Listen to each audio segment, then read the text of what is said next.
hurricane, a tidal wave. Essence perfect, life looks brilliant. Give me more of this. I'm out of control, about to blow, and I've been caught in the undertow. So toxic, but I can't get enough. You're firing me, firing me. Yeah, you're firing me, firing me. You've got me hypnotized. Push me out of myself. You've got me hypnotized. I can see, I can hear, going crazy for the light. It's got me hypnotized.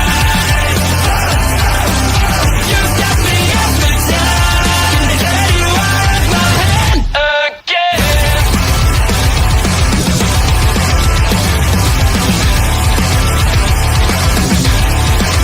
Is it wrong?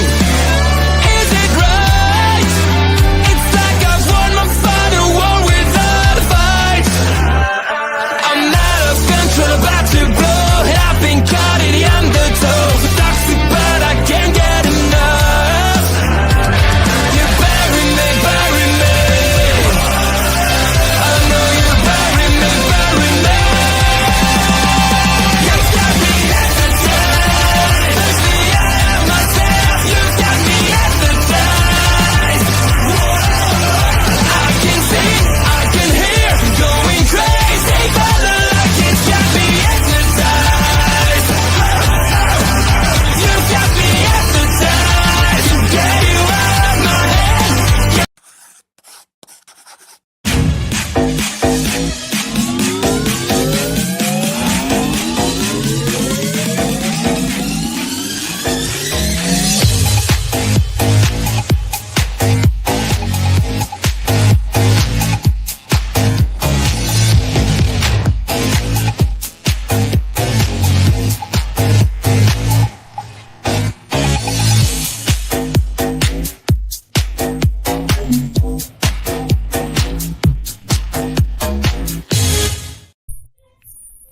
Twas the great Barley the Bird that once said, "My prostate's not a tumor, it's an experience." Jose Gonzalez. And listen, I might be built like a fridge full of food, but you always see me eating out. Auntie Collins.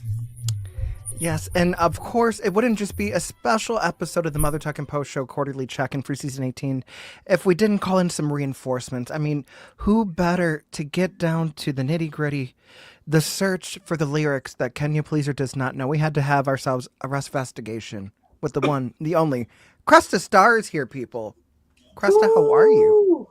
2 R's because I'm a pirate and I stole it. Thank you so much for having me, guys. I'm so excited for this. There's 2 things in this world that I love: professional wrestling and and gay professional wrestling, RuPaul's Drag Race. Yes. I mean, I think regular wrestling just needs more cross-dressing, too, and not in, like, the Rick Cataldo way, where they're also problematic. More? Have you seen Dalton Castle? That's a drag queen, baby. We love the boys. We love them. What? Tyler Breeze, circa 2016, doing that Breezy Bella. Yes. No, wrestling is drag. But you guys already know this because it's the Mother Puckin'. No, we're not talking about Heated Rivalry anymore. The Cottage done one up on Airbnb and is sold out. You know, that's fine. But we do have ourselves a long list of episodes to get to because you know what? They decided we're going to give you guys 5 episodes between now and the last time that we spoke to you guys. And I have some thoughts. Like, we pretty much have the entire month of February, the last week of January. We have a talent show to go over. We have Snatch Game to go over. We have a Ruse Goal to go over. Like, they gave us, like, the heavy hitter challenges back to back to back. And they were challenges. Listen, bag me, like, some groceries because we eating tonight. Yeah. You know? I really don't know where to start. I mean, overall, before we get into like the specifics of each episode, how are you guys feeling about season 18 so far? Because we are now at the halfway point. It's okay for me. I won't lie. Love Juicy. Let me tell you why. Love Juicy. But I can see what's happening here because one thing RuPaul is going to love is a skinny twink. a skinny young twink, and I've seen this before. George is dead. George is found dead. So, Yeah. George is found where the trade left Eureka.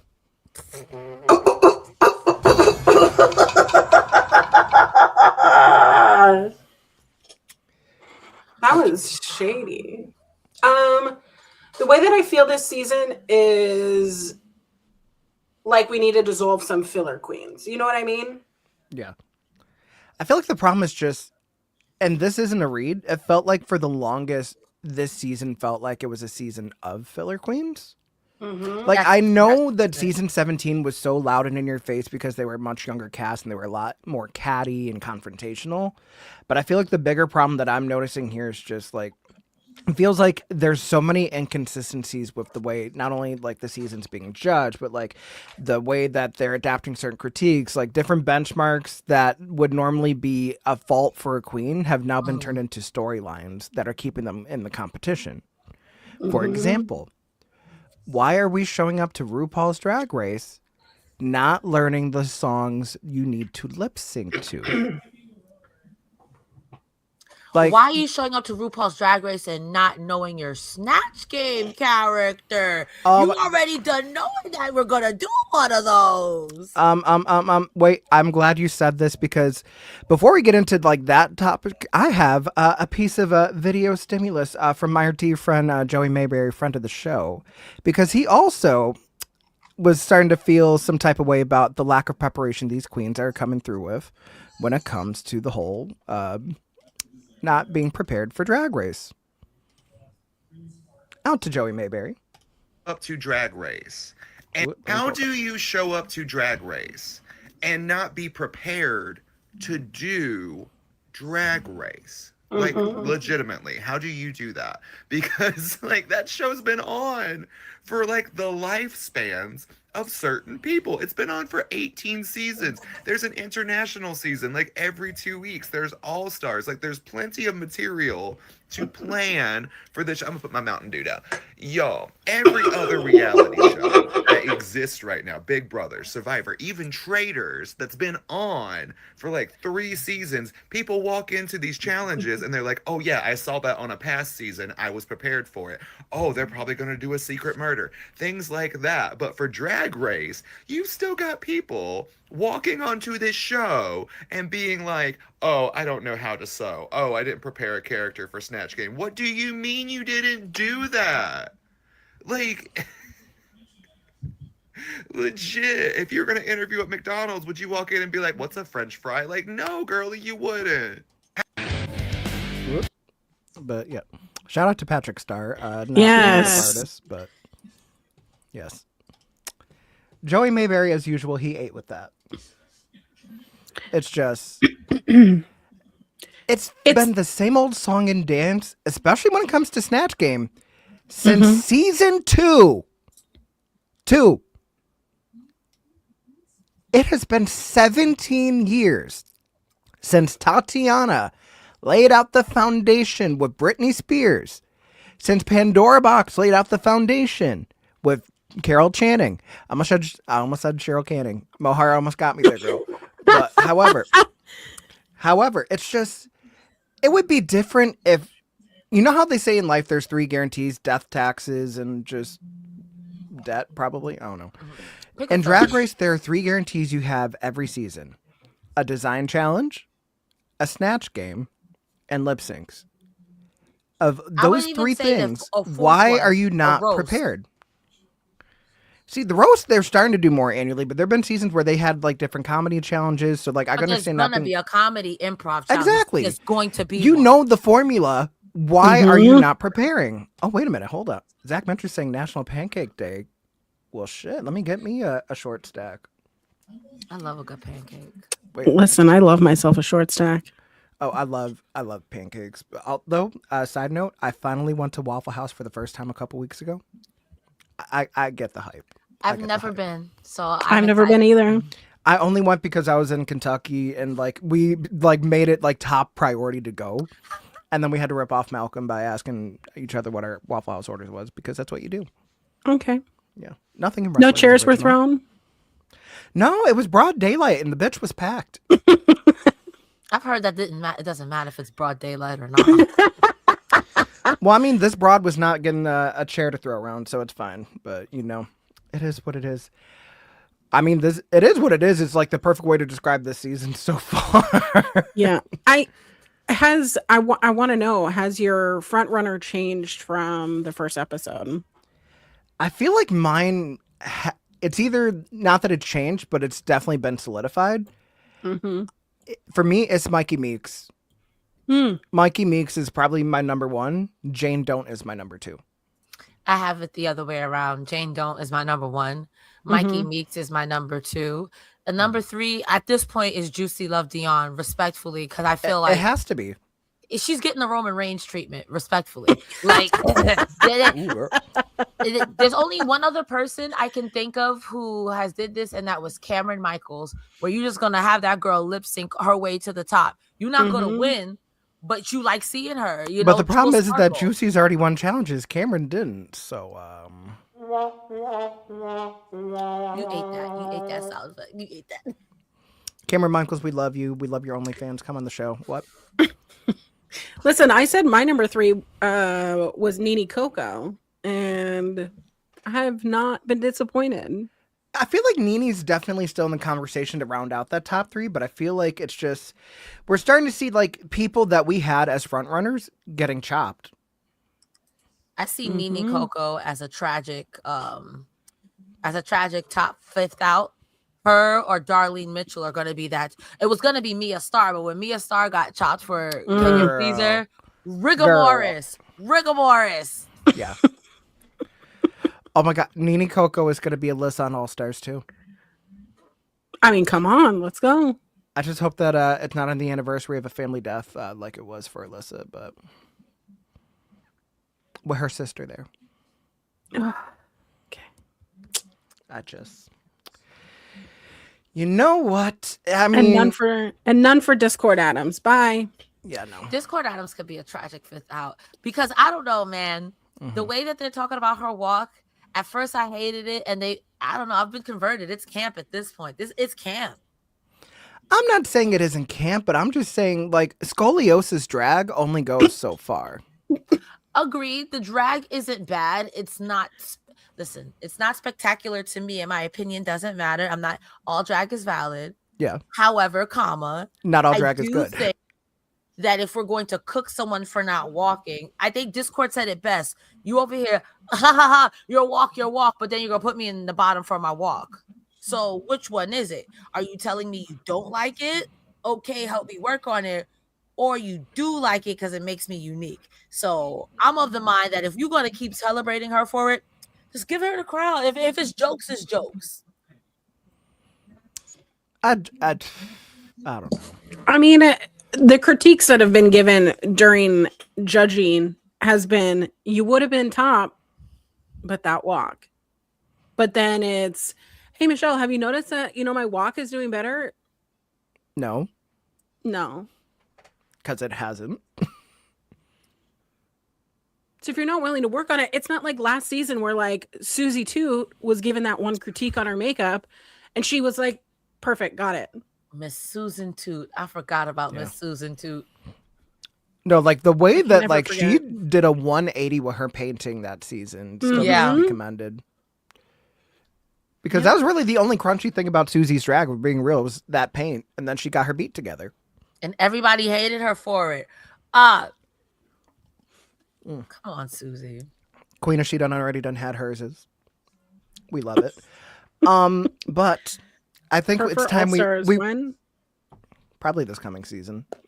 Let's be real. But I think it's time we rip off the Band-Aid because we gotta She died. She passed away.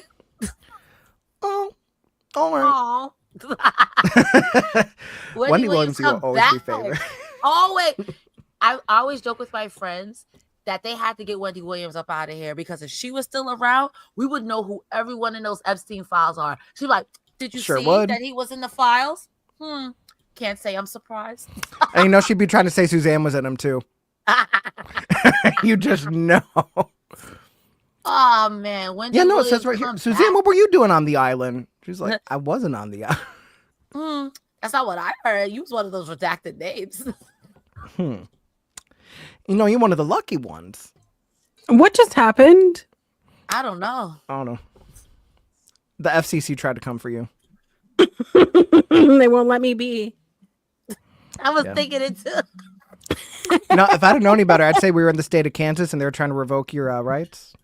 Ooh, Oh, listen. under suspicion because you're not doing what I want, stupid woman. Or should I say, dun dun dun dun. I'm the other. Yeah. Sorry. Yeah, you could actually stream Collins' new single on Apple Music and Spotify, Call Me Other. Just call me other. Just call me at all, god damn No, it. I wasn't going to do it like Call Me Angel. I was doing it like Call Me Mother by RuPaul. Oh, So call me. Guess who's back in the house? They, them clacking about. this is incredible. I love it. Fine, fresh, fine, fresh, feminine, sucking on gentlemen. I'm kidding. I think it would be fine, fresh, feminine because it's called the other. Yep. All right. I love this workshop. Yeah. Great. We'll You get know, there. And you didn't even need a consulting fee. Free of charge. You're welcome. Oh, I You don't want need to to take it pay. even one step further? This is the girl group. We would have won our challenge. I mean, yeah. I mean, you guys are acting like the rents do. I'm like, hell yeah, the rents do. I put the poor in Puerto Rican. Run me my check. I'm Pooh. I cannot afford the R. I'm just Pooh, bitch. Please.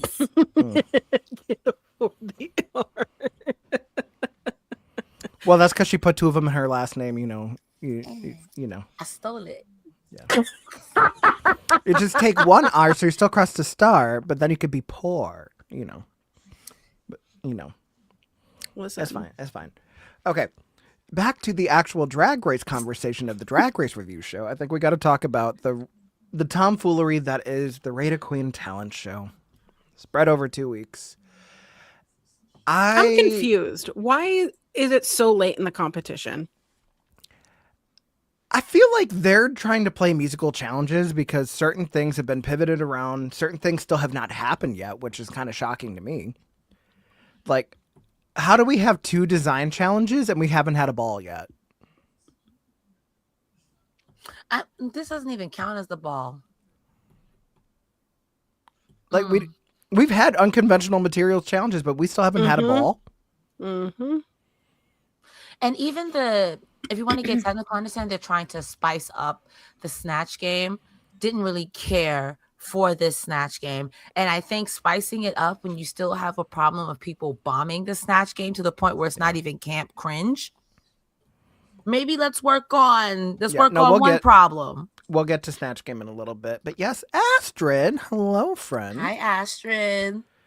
Astrid Pizarro, you love her on Tuesday nights on Taking Over. We are going to eventually have ourselves a Traders Season 4 roundtable with Astrid on there as well. So stay tuned for when we announce that in the coming week. But it's the fact that I think they had an odd number of girls too. So not only did they do the talent show over 2 weeks, but you have 1 week that has 6 girls with non-elimination and then another week that had 5. So the stakes were uneven. But ultimately, I think the thing is just people are doing the same kind of talent over and over again. Like, what happened to everything being unique? Like, I can only What happened have to so many live singing? No live singing. Everything is a fucking bitch track, damn near. Have The you only thing that seen was like UK remotely different was the fact that fucking Mikey Meeks on the second week did a burlesque number. And it was a different kind of burlesque number. I liked it. I liked the Frankenstein No, it was burlesque. good. I'm just saying, like, if you think about the other burlesque numbers, it wasn't like a I'm a Yeah, no, dumb it wasn't bitch. Roxy. It wasn't Yeah. Benda La Creme. Like, it was her own judge. Yeah. And the thing that gets me is, we'll talk about week 1 in a minute. They were preying on her downfall because you mean to tell me that was in the bottom? Right? I think Meanwhile, it was- Kenya. Oh wait, no. We got to talk about this. In the workroom before the second week of the talent show, Michelle Visage walks in because she wanted to come in, like, see how the girls are doing because they were not judging them because it's Raider Queen. And then out of nowhere, she reminds the girls to make sure that they were, like, listening to the songs and learning the words to the lip syncs, and then looks at Kenya. Which my thing was, I didn't pay attention as much to Kenya's last couple lip syncs, so I didn't realize that she might not have known the words. And then she does an original song, an original bitch track, and there's parts where she's not lip syncing her own fucking song that you wrote. Listen, have you ever been in a class where the teacher says, and we are not writing in pencil on our exam, and then they look straight at you? That's when you go, oh, fuck, I'm snapping all my pencils and I'm going to write in pen. She should have done that. She should have said, oh, fuck, peace out. I'm not going to kiki with all y'all. I'm not going to be learning a little sidestep, whatever. I'm going to go listen to my track. But why is she looking at her like she had 4 eyes? Just like, oh. I mean, I think there is an artistic choice there to not lip sync all the words. Like the thing with the tongue, I think you can do that, but you have to know the majority of your words. Furthermore, the whole thing with Mikey, I don't think they were preying on her downfall. I just think Mikey was an unfortunate circumstance. Everyone had already promised their number ones and twos to everybody else. So when you got to the nitty gritty, oh shit, all I got left is 6. Sorry, Mikey. It's not that it was bad. It's just that that's what I had left because I promised this person I'll be number 1. That person. I think Mikey's was one of the strongest of the group. And if it hadn't been for people going to vote people in the highest, Kenya should have absolutely been in the bottom. But as we've seen with this season, I didn't mean to burp, but Kenya could do no wrong. Maybe. I don't know. I don't what the get fuck it. is that with Mia Starr? I know, right. But I think it's interesting because some of them took the approach of, okay, who would we want to be in the bottom to lip sync? And I for sure think that that's what Sierra Mist was thinking, because who would she want to go against? Obviously not Juicy. Yeah. Because she's been dancing around people like fools. So insert blank, we haven't seen this, so let's see how you flounder.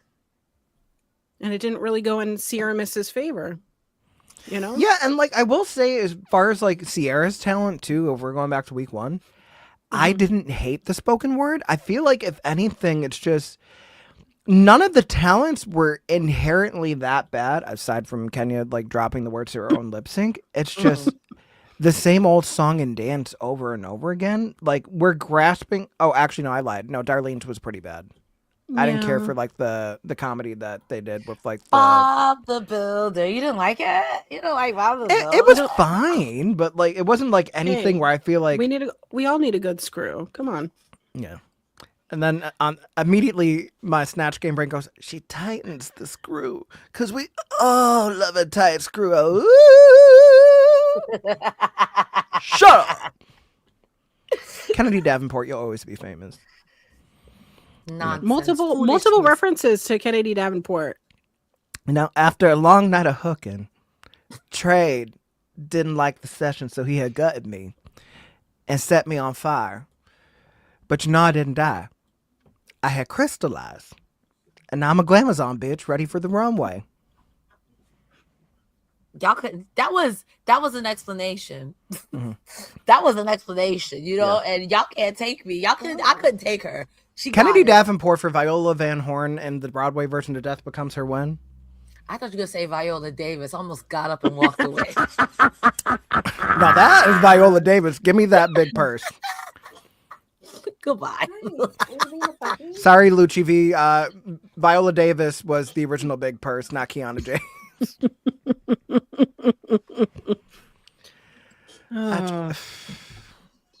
Miss Annalise Keating. Goddamn. All right. But we do on a positive note, because there is a positive note. So we know from week 1 that the top 2 for the Raider Queen actual talent show, it was Juicy Love Dion and it was Mia Starr, which I think they honestly got the voting correct. If we want to go off of that, like, Right. two really good dancers, two good lip syncs. Hi, Bobby. Happy Saturday. The vibes are high, even though we've just been crapping all over RuPaul's Drag Race for about 20 minutes now. But we were about to talk about something positive, so you came at the right part. So Zara Larson is the guest judge for the first half of the talent show. And Mia and Juicy are doing a lip sync for the win to Pretty Ugly by Zara Larson, which is such a fucking good song on her album. Right? The only reason I don't think it was Midnight Sun, because, you know, me having to get down to brass tacks, Pretty Ugly was released as a single in April of last year. So by the time they were filming the season, that song was already out. They wouldn't have to worry about an NDA. Midnight Sun itself didn't come out till later that summer. So I think that's why that was the song instead of the actual title track. That being said, we also got the entire, and I mean the entire song, unedited for a lip sync on Drag Race, which doesn't always happen unless they're turning it out. And they turned it the fuck out. Agreed. Mhm. Like, that was a double win that was truly, truly deserved. What I like the most about it too is I think far too often we see the win go to whoever can do the most splits, dips, stunts, tricks, Yeah. ducks, dives, and Mia was able to keep up with millennial dancing. She was crumping, rocking, clowning. She's not a split in sight, not a death-defying drop in sight. But Yeah, she you was don't able always to have keep to be up. the stunt queen in a lip sync. Like, you could be a mover as long as your lip syncing is tight and, like, you show that you know basic rhythm, you stand a chance. Don't get me Yeah, wrong. but I What think a Juicy lot was of doing the was time- impressive as shit. Like, I Yeah, still but, enjoyed like- both performances, but they complemented each other. I think too that unfortunately, I think in particularly Kennedy Davenport, sorry girl, versus Katia. And the only reason why, Yes. in my opinion, that you won Kennedy Davenport is Is it 'cause she did the split slammed off the her stage? pussy. She, Yes. yeah. Yeah.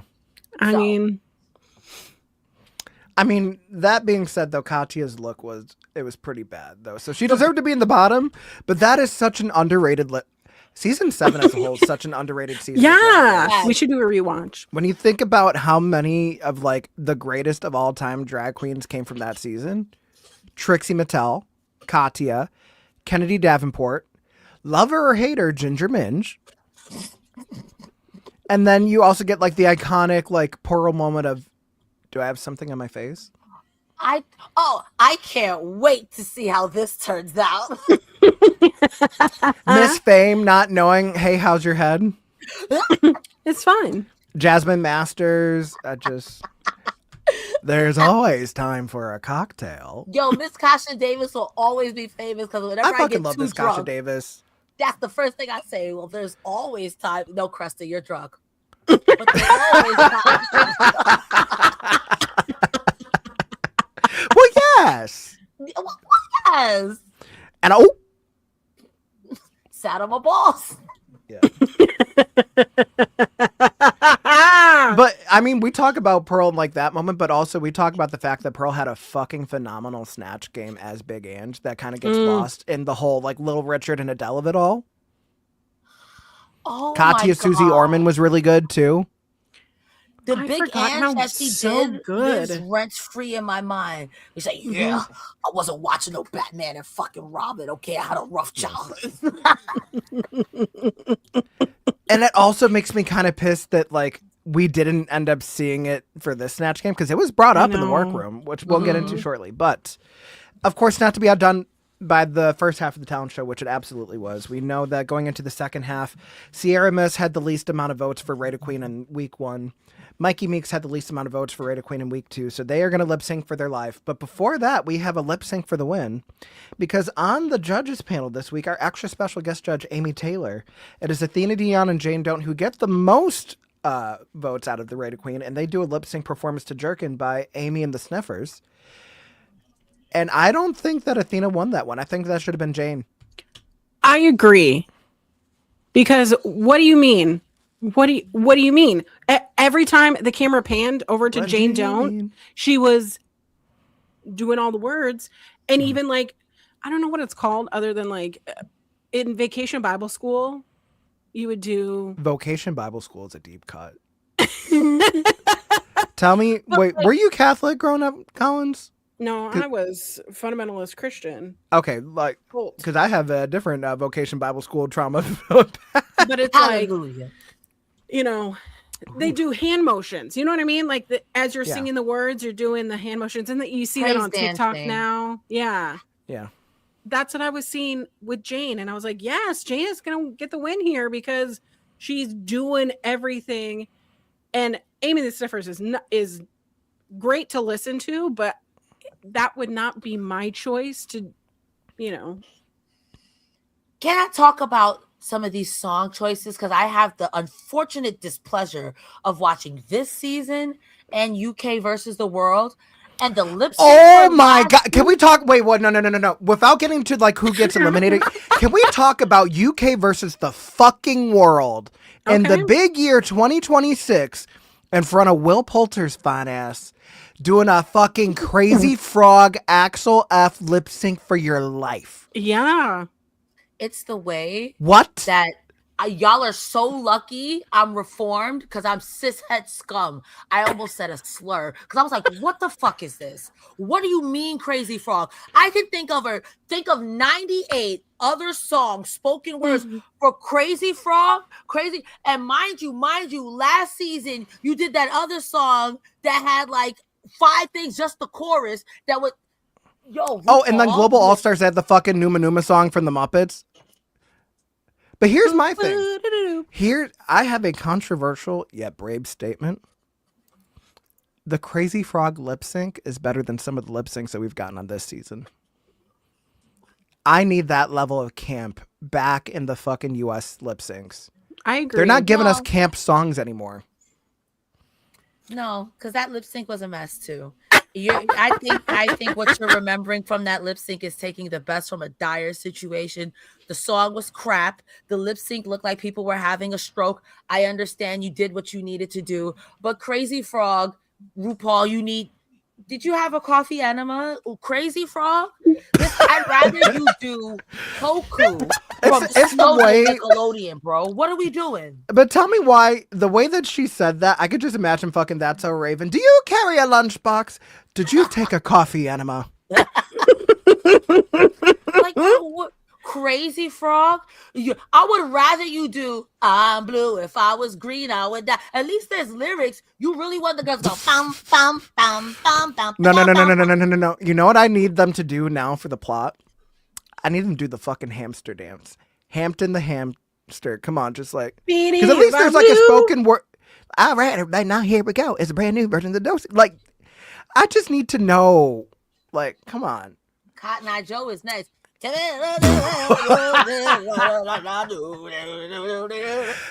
then the worst part is that, Juicy Love Deanna's gonna do the fucking I'm a Slave for You choreo over it. We're gonna talk about that. That's in my fucking notes, bitch, because let me tell you.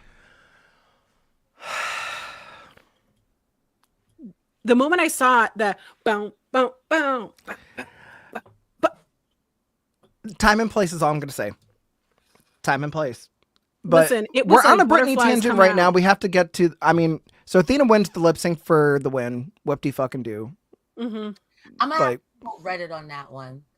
RuPaul knows Athena is old, and she wanted her to be happy before she dies. Those aren't my words, but I saw that on Reddit, and the same face Auntie said. I was like, but we say this.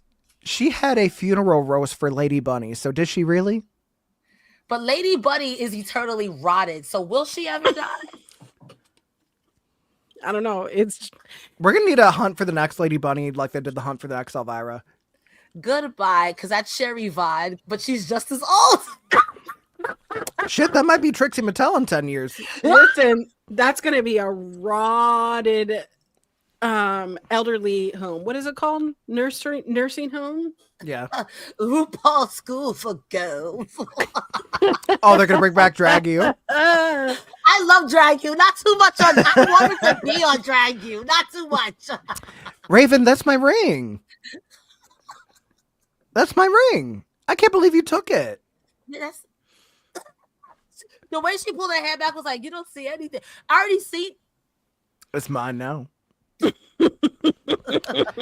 Also, I'm gonna need us to not only have that, but we need to keep up the running gag that Jujubee is going to be on every season of Drag Race ever. And never win Yeah. nothing. Yeah. Now, from that, we get into them doing a lip sync to Toxic by Britney Spears. It is Sierra Miss versus Mikey Meeks. And of note, this was filmed around the same week that, unfortunately, Jiggly Caliente did pass away. And Rue and Michelle were talking about Jiggly's performance of Toxic. So I wonder if they kind of threw like this as an audible compared to what they have as a way to kind of honor Jiggly's memory, just because they did mention and have like a little bit of callbacks. It was a fine lip sync. It didn't have to be anything memorable, and I didn't think it was going to be. But I will say, I do think that Mikey won it fair and square. I agree. Yeah. It was fine. And then Sierra Miss, she does sashay away. And her exit line is, "Hey, divas. Well, they got me, gal." Oh, wait, no, that's not the exit line. That's what she wrote on the fucking mirror message. "Hey, divas. Well, they got me, gal. Guess you aren't going to need another therapist for a while. I'm gone. You all are stars, but consider bigger lips. Love, Sierra." I mean, her exit line was, "Here's your new vocal sim," and proceeded to do some weird shit. Yeah. However, Sierra Miss did also have a really, really fucking good like vertical video about everything going on with like ice and shit that I did share. So you can't say that just because you might not have excelled in one avenue doesn't mean that you're not brilliant on your own right. And it was like a whole fucking like music video kind of thing, like interactive crowd response thing. It was so well done. It's know on what you're talking Instagram. about. Yeah. Like that's how you use your platform. Yep. And then we get into episode 7. So this time, we get ourselves some political ads. Drag Queens for change because it's midterm season. If there's one thing RuPaul loves to do, it's get political. Drag out Because the drag vote. is political. Drag is political. And I'm tired of people trying to say that it shouldn't be.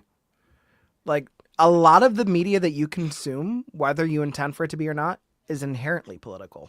Come on now.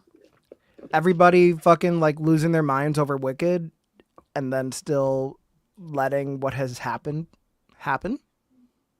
You do know you're on the side of the wizard and flip it around. Wicked witch, that's you. You're on that side. Like, I just imagine everybody in the theater watching Wicked for Good looking like Maddie in Euphoria season 2. Is this fucking play about us? I've never seen the show, but I know exactly that reference. You don't need to see the show to get that reference. It went viral as it should. Listen, you better be joking, bitch. That's all I'm saying. Yeah. All these I'm not people. joking, bitch. Yeah, I'm not joking. Girl, look how fucking orange you look, girl. But it's the same people who have like a fucking the Star Wars little rebellion emblem as their fucking profile picture. Then they're sharing pro-ice bullshit.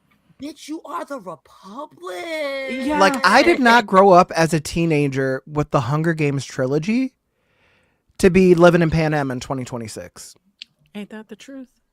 That's me with the Shakespearean play of Harry Potter. You guys are the Dementors. Are you kidding me? Because I don't know who wrote that. Because it's certainly not that moldy lady. Anyway, Even Michael Scott was quoted saying the worst thing about prison was the Dementors. that part. Jesus said it in that other Divine Comedy too. Mm-hmm. I'm going to hell.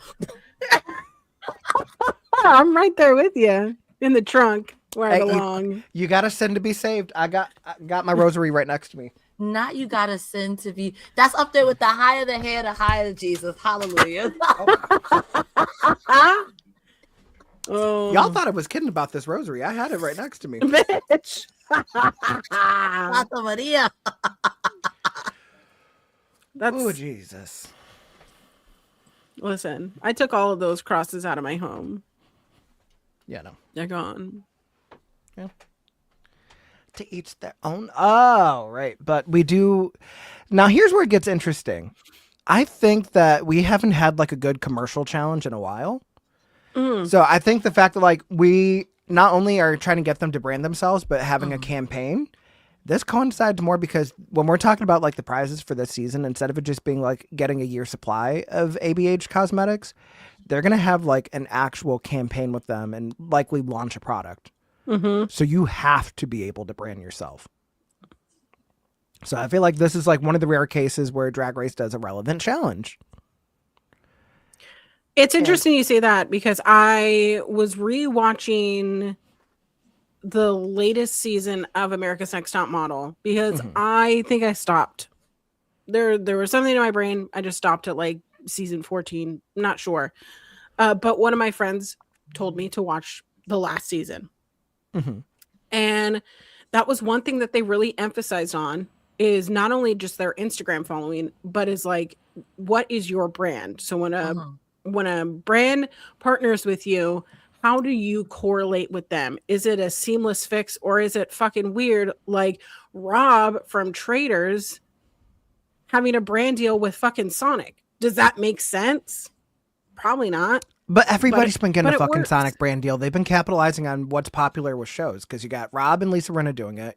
You had Robbie GK from Heated Rivalry doing it. And he don't even go here. He's Canadian. If I'm gonna be straight up with you, And he that's was in really his underwear. smart though. It is. That's like when Raid Shadow Legends was partnering with every popular either streamer or YouTuber. It really and was. he Yeah. paying people. I heard that Raid Yeah. Shadow Legends money was money. I mean, legend has it the Bussy Queen is still getting sponsored by Ray Shadow Legends. Listen, I'm not even gonna be mad at Bussy Queen because I still be watching. I still watch. I can't be too mad. I know last season, like we were talking about like this season, I've been agreeing with Bianca Del Rio more often than not on the pit stop. Love Last season, I was constantly disagreeing with Bussy Queen in like their reviews of season 17, which is crazy. Like Drag Race is weird. It is weird. It's subjective. It is. I mean, all Drag Race takes are valid. But not all of them are good. Nope. I'm But you not know even it was gonna- good. I'm not even going to acknowledge them. Some of them are horrid, Yeah. and That's true. Yeah. No, and then of course I have another TikTok that I'll pull up when we get to the following episode. But for this one, I would say they got the winner right on the head. Mikey Meeks wins. It was between Mikey Meeks and Athena Dion for me. you know what I love about the first couple weeks was very mid card, right? Yeah. And that's kind of where you want to be. You want to be underestimated in this smorgasbord, right? But don't let yourself go out. Just be, this is kind of who I am. But there is this moment of elevation that is happening with Mikey Meeks and the character where she was like the everyday, oh no, what is her name? Hi. And being like the everyday party girl. I wanted to be the everyday party girl. Hello. I hate to agree with Bianca, but when she said that was Adore Delano, I was like, you son of a bitch. It's Adore Delano.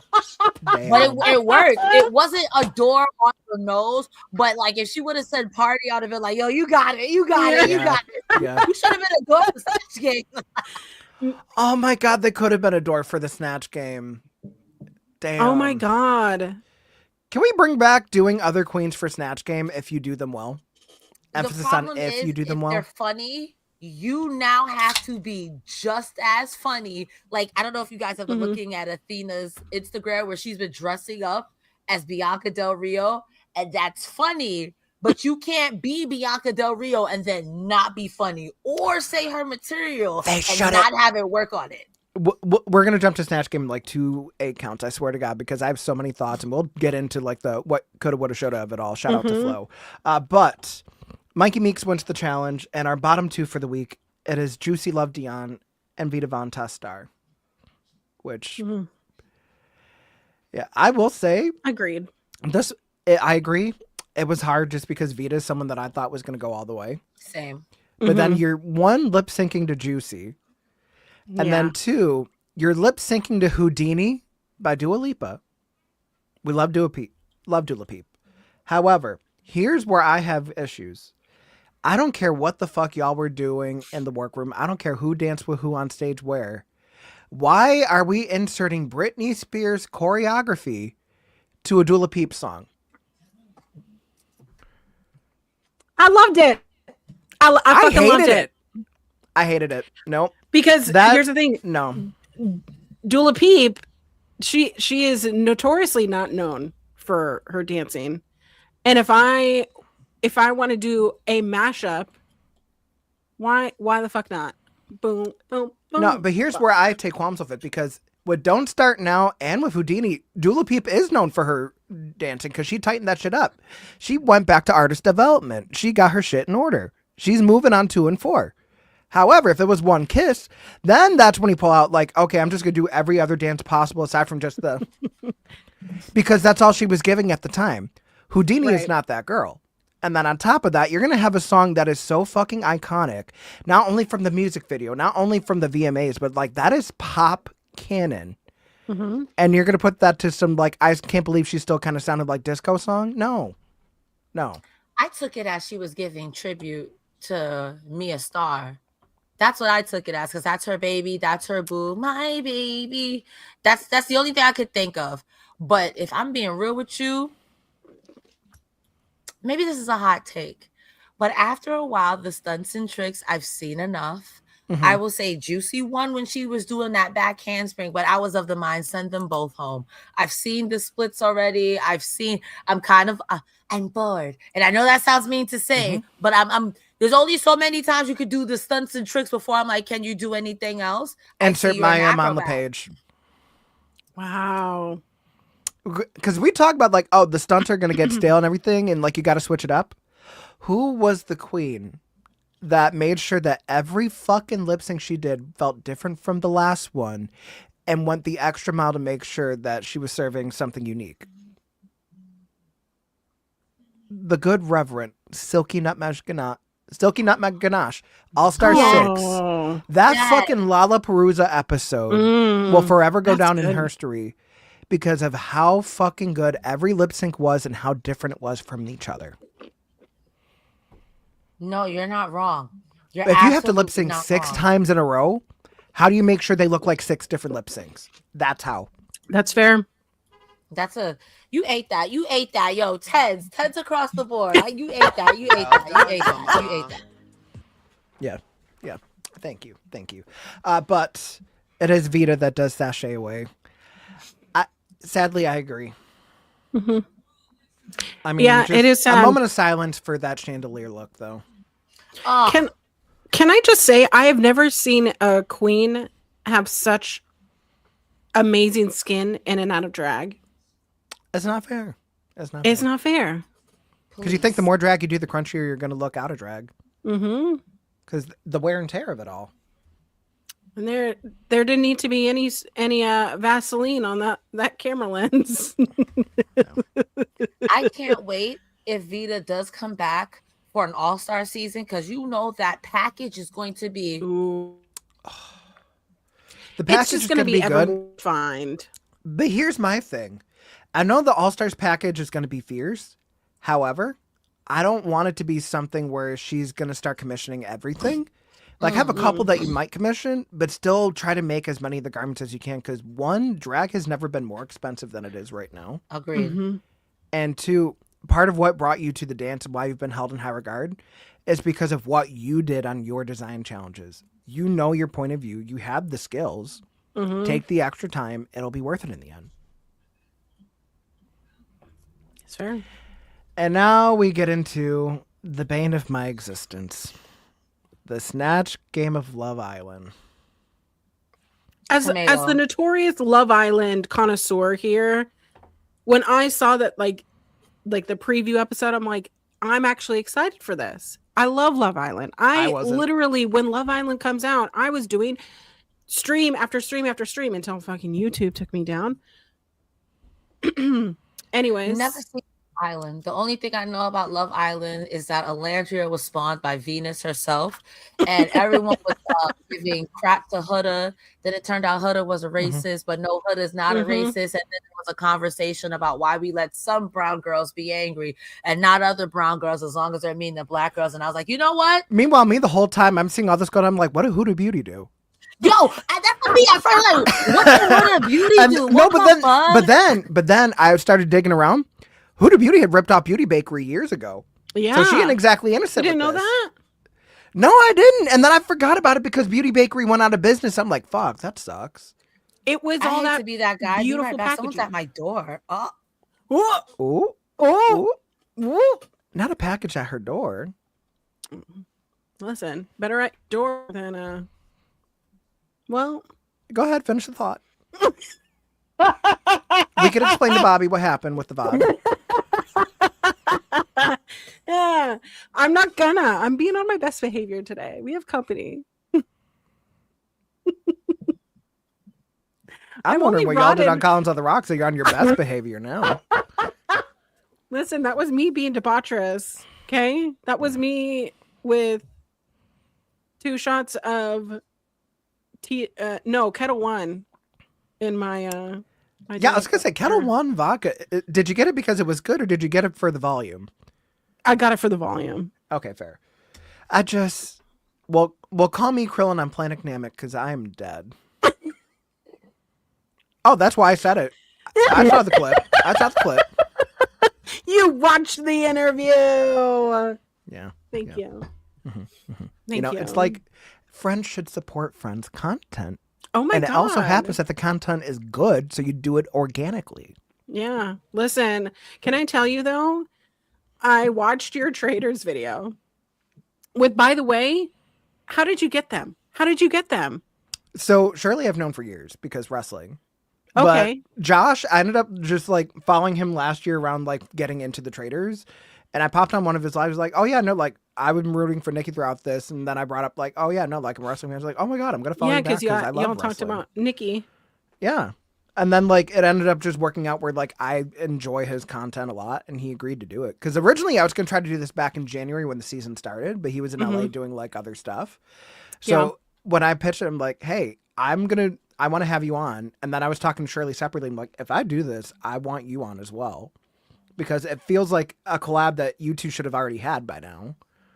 But yeah. Listen, it's my dream collab, and you took my dream. So thank you. Thanks. Yeah, that's that's my okay. dream. So That's okay. It's okay. You still got your Fightful show every week. That replaced your other Fightful show every week. With my co-host and my other co-host. Listen, can I tell you? I originally was like, this is just going to be an hour and change, whatever slot. Yeah.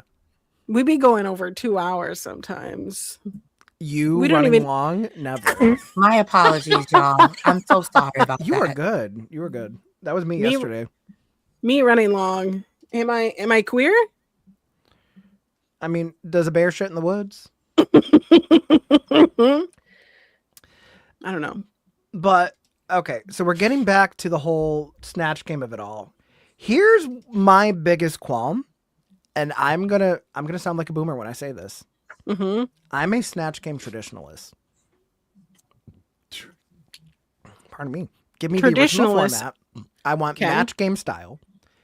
I want it to be, and I cannot stress this enough, celebrity impressions. Real fucking people. Wikipedia pages. IMDb. Verification badges they did not pay for. Give me that. I'm so sick of this made up character bullshit because you showed up either unprepared or you feel like because RuPaul shot down your idea, you have to pivot in the moment. No. I need you to start standing 10 toes down. If you're going to go to Drag Race and you're going to prepare a character, you need to be so fucking prepared that you're setting it. And if Ru tries to sway you off it, no. I It would is okay only to push tell back RuPaul on no. that. Is that like, I think there are very specific cases where you're like, I know this person. I'm Joanne the Scammer. If you came on RuPaul's Drag Race as Joanne the Scammer, I need you to be fucking Joanne the Scammer. Exactly. You know who Joanne the Scammer. Now, are you a celebrity?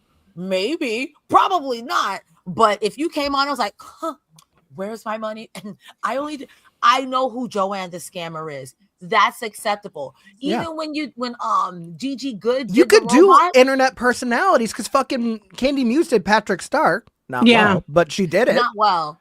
But I'm like, if it's going to be funny, like I don't want people to think that they're so deep. Like, well, I'm gonna be Galinda's left toe ring, bitch. No, please, can we not? Can we not? Unless you can make it funny, but you have to be funny, not delusional funny, actually funny. And I'm of the kind where I don't like the same things that people like, and a lot of the things that I like aren't always mainstream. So if you make me understand who this person is without me even knowing who the fuck this person is, I didn't know who fucking Truman Capote is at all. Little Edie is a good fucking example. Little Edie. Little Edie Beale is like the perfect example of you can pull out a deep cut, but you still have to have something where we can go back and compare. Exactly. Like, if I cannot have a side-by-side on Miss Mojo, you can't do it for Snatch Game. Shut up. Respectfully. But I don't know. I'm of the regard because, like, last season we got fucking Sasquatch, but we got Sasquatch played as a fucking twink. Okay, that was so funny. It is so fucking funny, and it's but people know who Bigfoot is, right? People know who Bigfoot, right? We don't know who fucking Greta is. This random Grecian woman, but you know what? I will say there's so many words that I can only say without sounding like a broken record, so I'm not going to say them. We're going to call in the reinforcements yet again from TikTok. You know them. You love them. It doesn't matter if you love him or capital HYM. It is him, the rapper, given the brutal, honest review of Snatch Game. Snatch Game is a celebrity impersonation challenge. A game show I like to call Snatch Game. You'll be asked to appear doing your best celebrity impersonations. You'll be judged on your look, precision, and wit. And it really helps if you can make us laugh. I saw people in the comments say Snatch Game wasn't a celebrity impersonation challenge, and it pissed me off. That's what it originally started off as. But over the years, y'all have spit, stomp, and shot on Snatch Game. And RuPaul got to a point where he was like, just make me laugh, bitch. Just make me laugh. What is going on? I am so tired of queens coming on Drag Race not having a fully realized character when it's time for Snatch Game. Mia, when you auditioned for Drag Race, why the hell didn't you know where Big Ange was from? And then you decided to do Bloody Mary. That was you as Bloody Mary, shaped like Medea. What the hell was going on? Where was the characterization? You are from Florida. You should have been one of the city girls. Juicy, America Ferrera, and Gloria Estefan. You should not be coming to Snatch Game deciding what character you should be. Bob the drag queen came to Snatch Game so great at two characters that he did both. When y'all have watched the show for 18 seasons and then decided to audition, you knew Snatch Game was coming. So many girls are preparing for the runways, but nobody is preparing for the competition. But on the other hand, your JoJo Siwa wasn't as bad as everybody is saying. I feel like it was a little all over the place, but I don't feel like you did a bad job. But what pissed me off is when I tried to Google Athena's character and realized that it was completely created. It was a Greek woman. I despise when characters are created for Snatch Game. We have lost the plot of Snatch Game, and it pisses me off because it's a cop-out to those who actually come to Snatch Game with fully realized characters. They have studied mannerism, characteristics, inflections, accents. Yes, RuPaul may have said, you should go ahead and go with this because, bitch, at the end of the day, he's like, just make me laugh. Bitch, not getting it, bitch. After season 14, it's been a slippery slope to hell. Kenya Pleaser, girl, I love you to pieces, but you are not a Lizzo impersonator. You are a Lizzo lookalike. You do Lizzo songs when you perform. An impersonator is Hot Chocolate as Tina Turner, Chad Michaels as Cher, Tasha Long as Dionne Warwick. Those are impersonators. No shade, but shade, Kenya.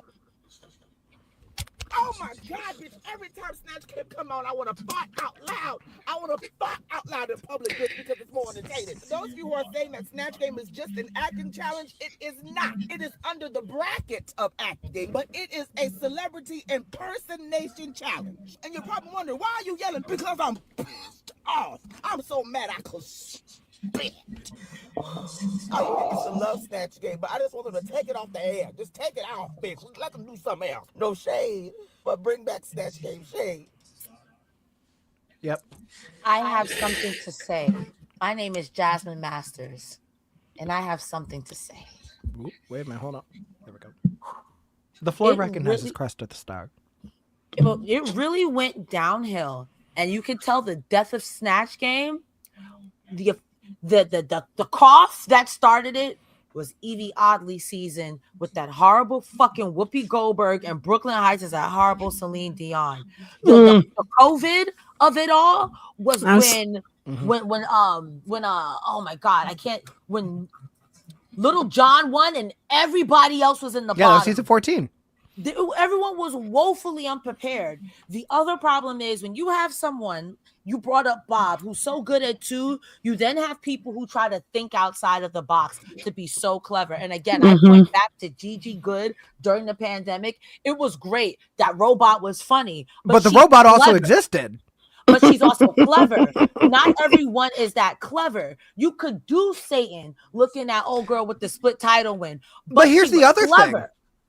Remember when Ru tried to clock Gigi in the workroom saying, well, I don't know how that's going to work. Like, and Gigi straight up says, I understand your concern. I don't have the same concerns. That part. Like you said, be prepared. Be prepared. Firmly in your Snatch Game. But also Gia Gunn did the same thing when they were like, I want to be Bruce Jenner, and not Bruce Jenner, Caitlyn Jenner. And they were like, oh, because I'm trans. And it's like, well, what you want to do isn't necessarily what you're going to do. And then you were still shit when you did a stereotype. So we're not coming to Drag Race prepared, and we're not clever enough to do it on the fly. Because hot take, Mia Starr, you only had Big Ange. The costume gave Big Ange, but the look was Bloody Mary. That's why your titties were so big. When she said, girl, how would you get them back on the airline? You could have said, I'll wait for she go to the bathroom and come get her in the mirror. So many softballs. So many softballs. Just Listen, I love a good softball. But you know what I will say? I'll tell you what, the top three that we got were spot on. Mikey Meeks doing Drew Barrymore was phenomenal. She talked with a fucking lisp. She pulled She that had fucking lisp out. No, not even just the lisp. She looked like she gave herself Bell's palsy. Yo, I couldn't figure out what the That fuck lip it said was. stiff I'm wear. How do you learn that? How do you look in the fucking mirror and start? I can't even do it right here. Like Jose said, prepared, preparation, mannerisms, club, another club, preparation, no sleep, club. Preparation H. Fissures. Well, last season, Jose and I were talking, and I'm like, the one person that I think that I could physically embody is Kelly Clarkson. And Jose was like, yeah, like add the element of the fact that there's that undertone of, is she a lesbian? Is she not? Wink, wink. Yeah. That's funny. That can be funny. Why was that not realized in any of these characters except Drew Barrymore? Because some people don't have a point of view. Now that you said, I was like, who could I play? I think I could look like Cardi B. I don't think I'd be that funny as Cardi B. I'd be exactly what Jose hates. But I have a point. I'd be Barbara from Shipping. We all know a Barbara from Shipping, because what do you mean you sent down this post office wrong? I'm not coming upstairs to fix this. If I gotta come up out of my office, But here's my swear to thing. God. Barbara from Shipping is a drag persona. Yeah. I mean, we literally have a fucking queen that was on Down Under that started out as a joke from fucking RuPaul talking about Trixie and Katya talking about Karen from Finance, and she got on Drag Race as Karen from Finance. But we all know a Karen from Finance or a Karen from HR. We all know that. We know that. Listen, girl. I am Karen from Finance. Let me tell you, when I am being paid and I'm on the clock, that's right. That's right. You're going to tell me that you don't know about taxes? You're going to tell me you don't understand what that little box is when you check it off and it says exempt? Right. Where's your glasses, Auntie? Like, excuse me. I'm checking over your W-2. It seems that you didn't fill out that you were a dependent. Yeah, Yeah. Listen. A 1099 miss case to see her coming.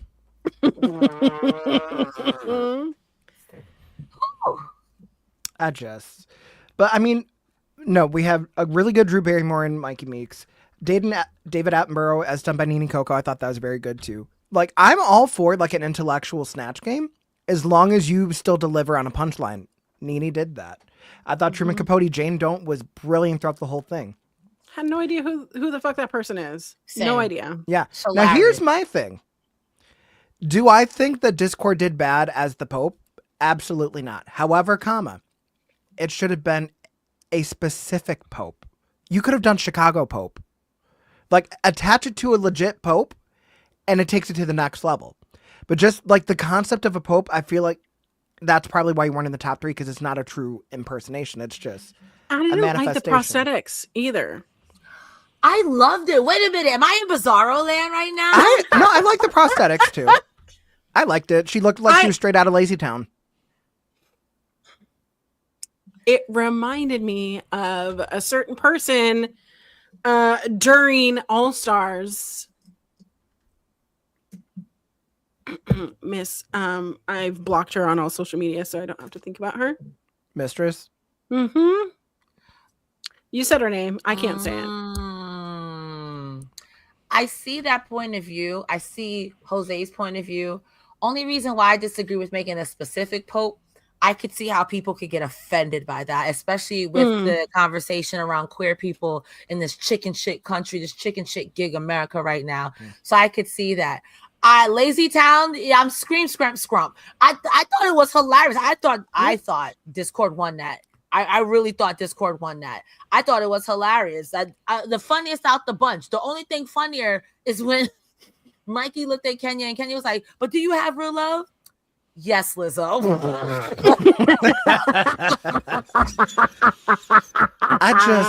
Doing Lizzo in 2026 is a choice, considering the fact that a girl done fucked up her own bag. Because how are you going to be fat and fat phobic? When did she? How are you When going to did tell she your have dancer? that lawsuit out?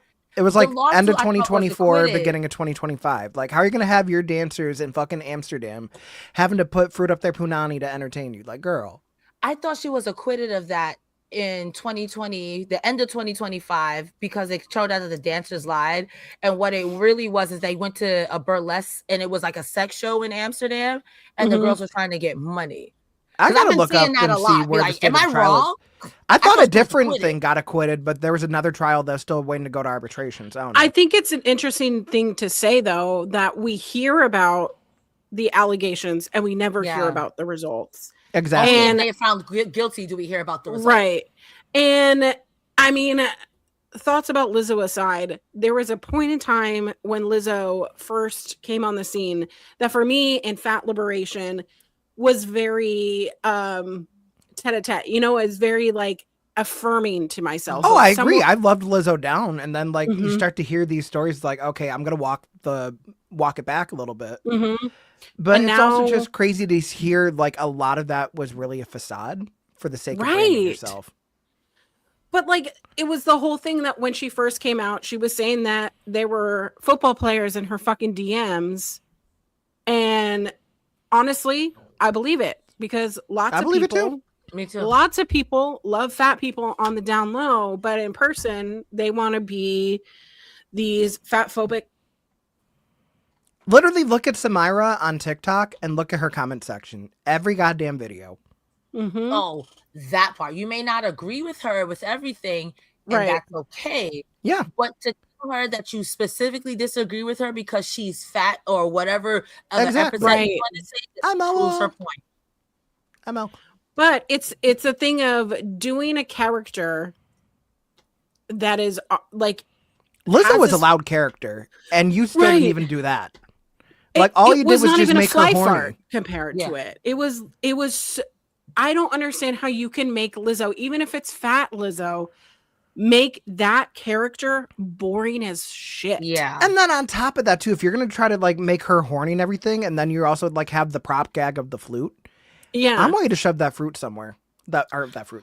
Or at least somewhere. be able to play hot cross buns. Listen. Come on, dude. You can't I just was- do Deep throat it. Like that's what I'm saying. Like, could Exactly. have been fucking funny. Put it in your pants because that's funny. Yeah, or instead of blowing into it to play it, you just lick the mouthpiece. or at least put it between the titties. Like, yeah, you gotta do something. You gotta do Yeah, something. something. Or if you're gonna not play it, like hold it the complete wrong way. Like, come on. it's the further proof that I might be your mutual, but if I don't laugh at your jokes, we're not friends. Fair. You know what That's I mean? fair. There's plenty of people who other people think that they're so fucking funny, and I'm not laughing because I'm not laughing. But then you also get into like the not really a person thing that's like kind of middle of the pack. Darlene is Mrs. Claus. It was fine. It wasn't offensive. I feel like there's some punchlines you could have done a little bit better. Her laughing at other people's jokes was more interesting than some of the things she had to say. Yeah. Which I respected. Yeah. Very much of the same ilk as may she rest in peace, Chi Chi DeVane doing My Angelou.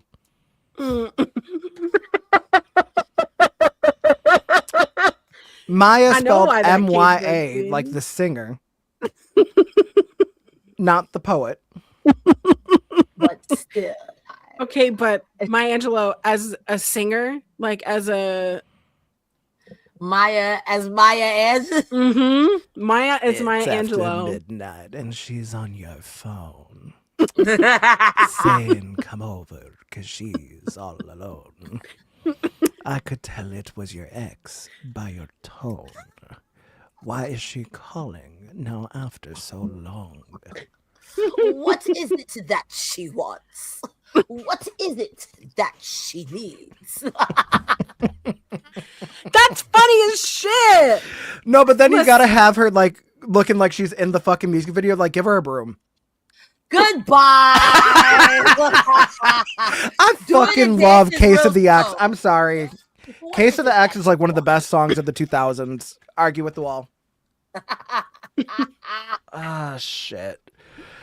Well, damn. Okay, but and then we get into the bottom of the pack. Juicy doing JoJo Siwa, but also still trying to do JoJo Siwa as a lesbian after that whole season of Big Brother.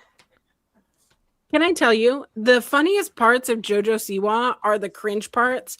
There wasn't not enough like Carmen's a bitch. Yeah. Yeah. Why was that not there? Or badly singing Betty Davis eyes. Or I am the mother of the gays. I invented gays. Like, yeah, how does I that invented not gay count? pop. Like, Yeah. In front of RuPaul. when JoJo was on the judges panel next to RuPaul, looking at fucking Jessica Wilde flopping her breastplate to some fucking Kim Petras. Honestly, there should have been that. But I don't think it was that bad. It wasn't that it was that bad. It was very one note.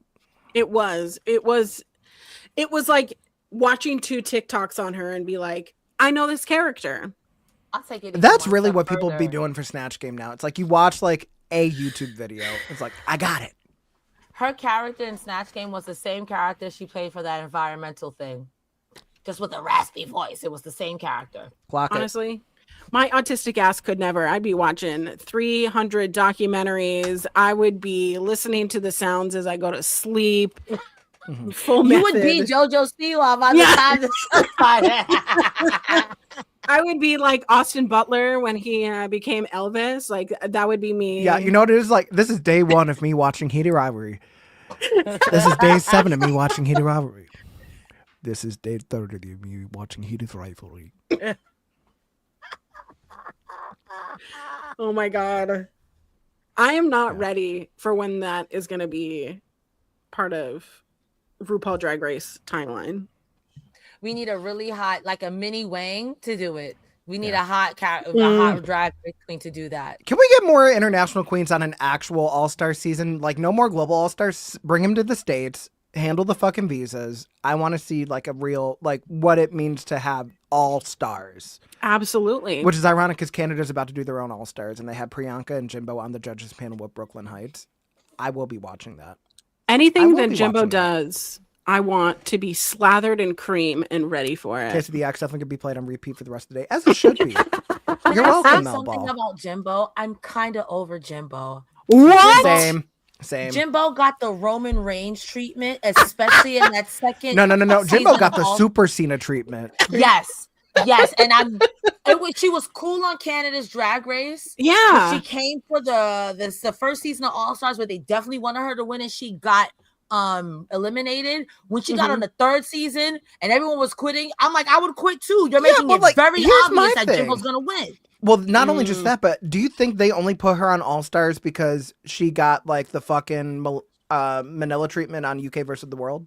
Low key, yes, because RuPaul loves her some fucking Jimbo. And I'm not saying that Jimbo's not talented. I'm not saying Jimbo's not funny. But she was overexposed. She got super Cena. She was going to win that season. Even if you told her to leave, RuPaul would be like, wait a minute, Candy Muse. I'm not quite. That was definitely going to fucking happen. No.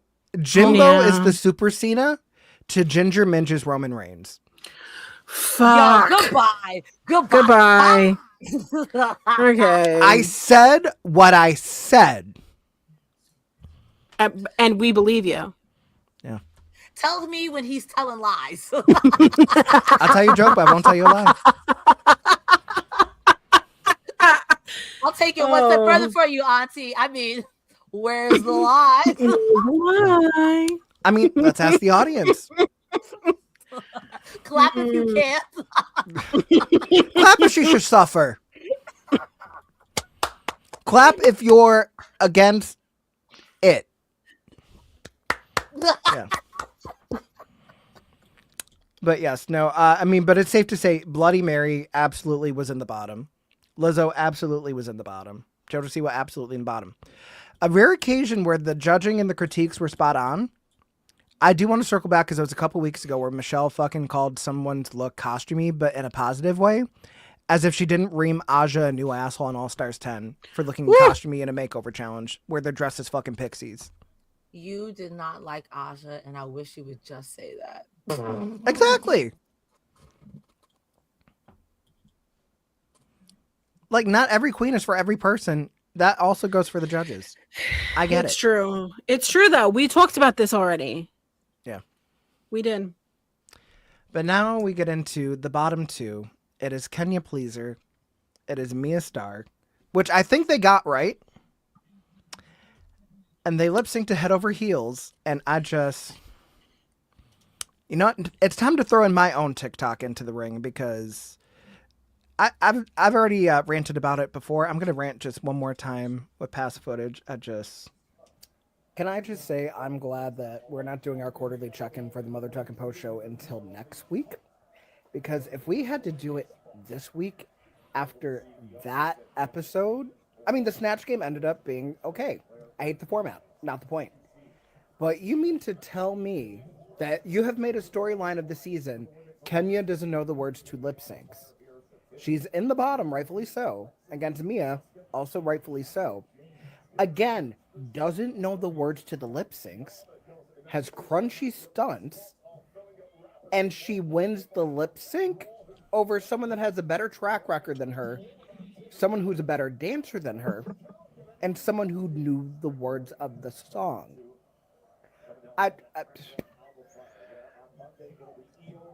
I may be done with Drag Race after this season because I'm getting too worked up for nothing. I'm sorry. It's too much. It's too much. It gets to a point where it's just like, what are we looking at here? Shout out to What Chaos. You know what your video gave me, Jose? I may be a bitch, but I'm not a dumb bitch.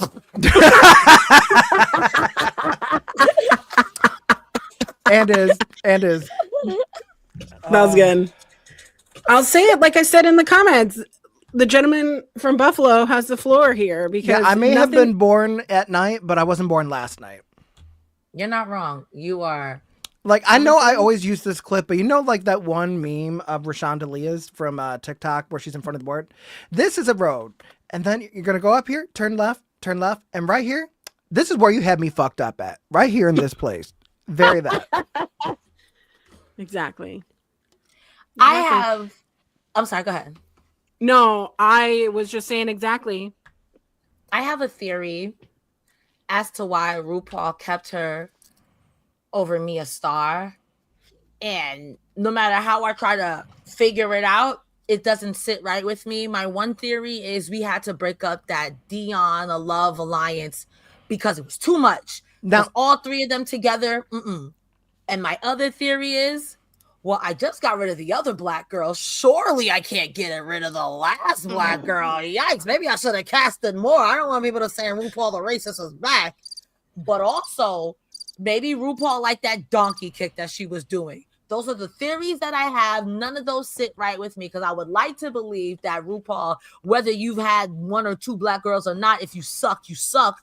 As a black girl, if you suck, you suck. Or And also, you wanted to break that alliance up, but I don't know. Well, here's the other problem with that theory. You can't cry alliance when you quite literally had Relaska Talks 2 seasons in a row. Yeah. Going to the top 4 2 seasons in a row.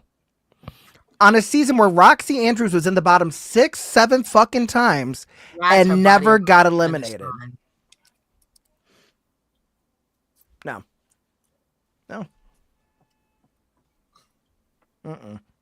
I didn't understand that. I thought Mia Starr did a better lip sync. She knew all the words. I think that's important too, because Kenya didn't know all the words there. Heavy on she knew either. all the words. After Michelle has been clocking her left, right, and spot, like literally playing left, right, center, is Kenya going to know the words? No. No. She had her own song. She still didn't lip sync it. No.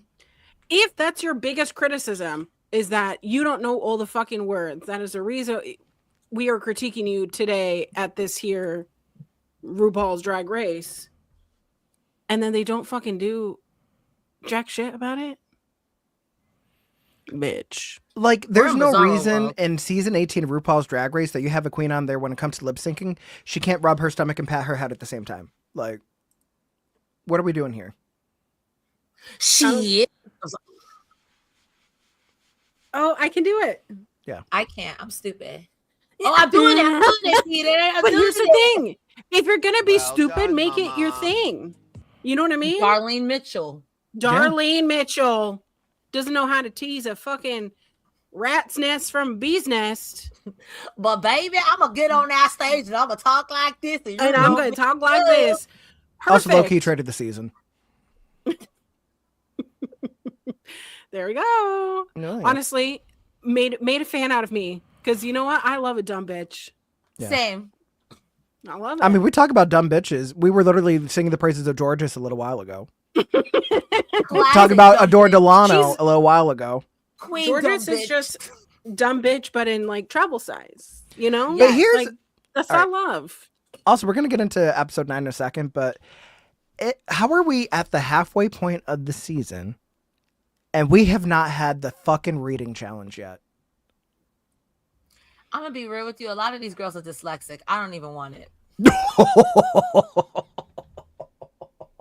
Fair though. I get it. We don't get it. We didn't earn it. You know what the Sorry. problem is? Is that in real time, we're seeing what happens when the schools took out phonics and replaced them with sight words. Some queens left behind. Some queens. Okay, no. Instead of some queens left behind, remember when Drag Race used to be once every year or once every 2 years? Now there's Drag Race every 5 minutes. You're getting queens fresh out of the fucking pussy. So there's not enough queens to marinate. Furthermore, the queens who are old, I'm not coming on your show because I see what you do to old queens. You got me fucked Clock up. it. I'm sorry. No, you're going to keep getting these girls who don't know how to sew, who don't know who their brand are, don't know how to impersonate someone, don't know how to at least fake the choreography. Because why would I go on there for you to tell me you're an icon, you're a legend, sashay away, top 5, you dumb bitch. The rest 4 of you are going to the top. I'm not doing that. I'm not doing that. Shouts to Cheddar Gorgeous getting jobbed. Sorry. Cheddar Gorgeous getting jobs. Sophia Cristal making it to the end, though. Lavoie not winning her season of UK. Oh, I'm sorry. I almost hooked up. I'm sorry. And this is after Lavoie already lost Queen of the Universe, which is now fucking lost media. Yo, Really? Jose, you making me hot. You are making me so hot because Lavoie was the only person. who was Lavoie like, getting medically disqualified from fucking Strictly Come Dancing was like the cherry on the fucking cake. I was surprised they let what's her name win. Oh my god. Her face. Sasha Colby. I thought for sure Sasha Colby was going to get the legend statements and stars treatment. Sashay away in the top And that's 5. no shade to Anitra, because Anitra was fucking good too. I thought they were going to do a fucking double crowning like they did with Monet and fucking Trinity. I don't know. I mean, sometimes you just have to be like undeniably leagues above everybody else. I don't even think, because I can think of, because RuPaul will really job you if RuPaul likes so-and-so, because it's wrestling for me. RuPaul is Vince McMahon, very respectfully. No. RuPaul is Triple H. Nah, because Triple H. Why do you think you only have 2 black queens on a season and they don't go very far? That is Triple H. Because unlike Triple H, RuPaul really did a lot for drag queens, the same way Vince McMahon did. For better or for worse, RuPaul really gave drag queens a place to make money. Okay, whether it was good, yeah, that's fair. But also, Triple H is not doing what Vince McMahon would jump off a building to prove a point. RuPaul at least used to do stunts, tricks, and dives. Triple H fucked his way to the top. Ain't no wrong with that.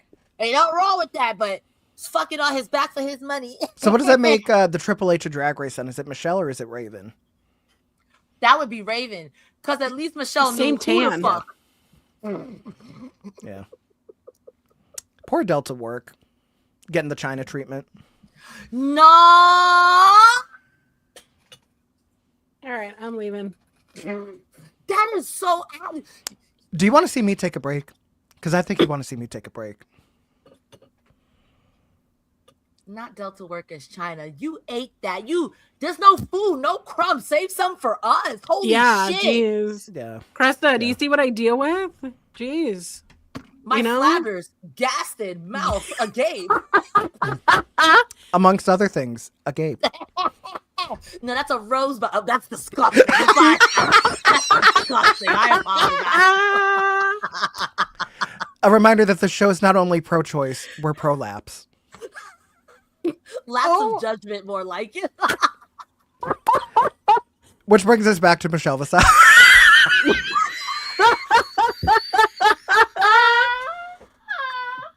Oh my god. New Jersey.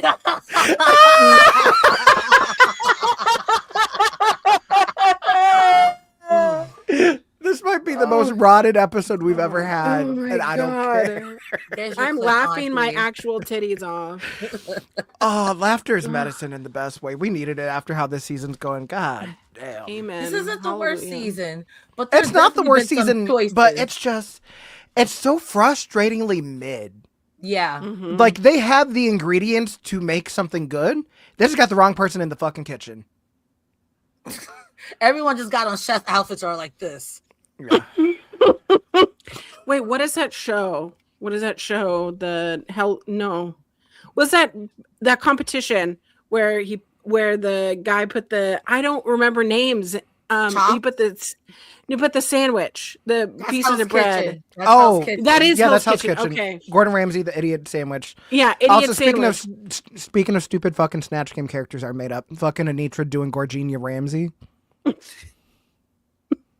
Just do Gordon Ramsay. And didn't even do it fucking good. Funny. The only reason that Anitra was safe that episode is because Sugar and Spice did so bad. It's funny you bring up Gorgenia Ramsay because we really just had Hitler's brother. So Hitler's brother? Oh yeah, Drag Race. Why am I UK not versus remembering the world. this? UK versus the world. Yeah, the German girl did Hitler's brother, trying to make it a twin. The German girl? Yeah. You want to talk about being on the nose? Like there was no nose. You cut the nose off. The nose was on the platter, girl. Oh my god. She was trying to do something to be outside of the box, and she was so firmly in the box was on fire inside of a rectangle, girl. I mean, is it the same sort of thing of when they did a Trump rusical? It was more along the vein of when Kimchi did Kim Jong-il's little brother. But it wasn't. But it wasn't as. It was a little bit more cringy because it's like. Yeah. I don't know. I don't think. Okay. How do you make how do you make Hitler funny? I even side eye Springtime for Hitler and the producers. I'm like, because what do you mean by that? But here's my Okay, thing: is that song that slaps. made it to air? But like saying that fucking Discord should have done an actual Pope is a bridge too far. I don't know. The only Pope I think is funny is when I think of the Pope who did this. I can't think of any other Pope that was funny. I don't know any popes, guys. Exactly. But I still think you could have done fucking Chicago Pope and just made him all about Chicago, not about the Pope. When I think Like, of Chicago, that- I think of look in my eyes. I don't think so. No, like you could have him doing fucking CM Punk shit. You could have him getting a fucking Portillo's milkshake with a big ass piece of cake in it.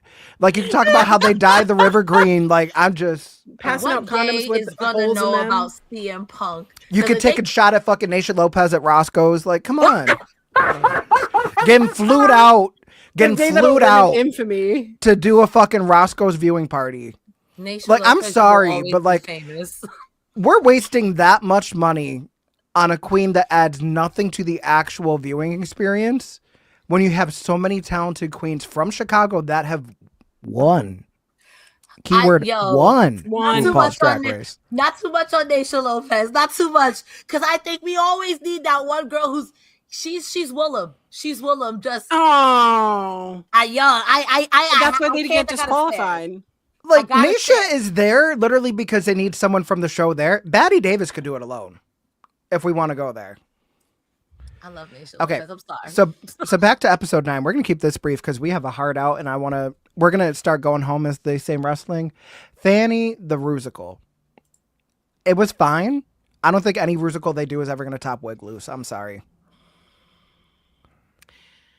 It's either Wig Loose or Which one do you think, Cresta? yeah. Joan the musical. No more wire hangers. I'm Okay, so that's a sorry. good one, too. I'm so sorry. That one was with Lala Reed doing the vote. Come on. Joan Yeah. the musical. Okay, that's a is good one, too. Free in my head. I'm so sorry. That a ding dang dong. No, that was Ruru Vision. I'm sorry. UK Hun and getting lost. UK. No, those are like good girl groups and everything, but it feels like a lot of times it's just the Rusical. It has to come down to either having the right source material or also being done at the right time, which I think is why I feel so strongly about Wig Loose, because like we were talking about that as drag was getting banned. True. That's fair. Yeah. I mean, And it also gets into the whole like, do we want them to sing it or do we just want it to be a lip sync thing? Because I could also see that being part of it too. but like you also mentioned like source material and like they had a Madonna Rusical forever ago. How many years ago was that? They had That was the Gigi Divas Live Goods. one. They had, well, that was season 12, so 6 Oh years my ago. God. How could My we forget the God. one with Bianca Del Rio and Adore Delano? She's a man with one eye. That was another good one, but the source material itself was good. And I think that's a good part of it. I mean, because even the last source season, The sucked. Wicked Wiz of Oz, I thought was Yeah. actually pretty good too. So Mm-hmm. Turn it upside down. again, timely. Interesting enough, Jewel Sparkle continues to make her entire bit wicked. I mean, when There's you a come lot of in and you're people. calling yourself the Ariana Grande of drag, you kind of have to double down on it. Yeah. But she's also doing it well, so I don't mind it. She is. It's not Tatiana and the All Stars 2 Snatch Game looking a donut. I forgot about that. I would like to I keep forgot it that about way. that. Yeah. Anyway, Now the Joan musical is stuck in my head. No more wire hangers. yeah, I think this is not a bad one. Like it's not like season 7 with No, the it's not. jet whatever. What was it? Season 7, they're all in their little Romeo and Juliet. Is that the one with Pearl? No, because this was like they were in their flight attendant outfits. Oh, yeah, no, that's season 7. Oh, What Glamazon airlines? Airways? Yeah, Glamazon Airways. Yeah. Oh, that was probably the worst thing I've ever seen in my entire life. No, this was not bad by any means. I don't know. I like Annie. I didn't really care about it being like a ballroom thing, considering think like they tried to how force the it ballroom too scene much. feels about Drag Race in general. Bringing it back to the Aja of it all. But Okay, this one, Have you seen Annie on Broadway? or any sort of off-Broadway thing? No. Okay. That was my dream, to be in Annie. Because, Well, I'm going to pose it to you this way. Which film version of Annie is the best one? Because I have my answer. I want to see if someone else says it. there's more than one film? There's like 3 different ones. Annie's not my favorite, so I'm going to respectfully tap out and say that this is Listen. an argument for mom and dad. Mine, the underrated one, the 1999 version that had Audra McDonald in there and Kathy Bates and Alan Cummings. I think that one's the best one. I don't think I've ever seen that. I've only seen the original, which is That should be on Disney Plus. 1982. The original is a little bit darker, but I like the way that Disney did it. I will say I did not see the most recent one that had Jamie Foxx in there as Daddy Warbucks. But let me tell you, when they said redheaded stepchild, which, by the way, I had red hair as a child, okay? I said, oh, me? I hate my parents. So... Well, let them do it. So did you want to be in Annie or did you want to be in Matilda? Did I want to be a spiteful child? Let me tell I think she you. wanted to be in the system is the way I'm hearing it. Listen. anything ABC is Family better. would have been writing The Fosters about Collins. That's crazy. That's insane. Listen. Yeah. When you're in the food stamp line, you kind of dream about what if I had someone adopt me that was rich? Not you singing the song from the Wiz, when I think of home. Well, I mean, to be fair, we're still kind of thinking like, what if someone adopt me that was rich as an adult? Am I too old to be adopted by someone rich? I'm too spicy because they're going to tell me to do something. I would like do these nuts and I would get kicked out. Like what? No. Oh, no, that's gonna be a shitty way to say it. It's like, what's the sugar baby equivalent of being a pillow princess? Christy Gnome. I'm sorry. I don't know.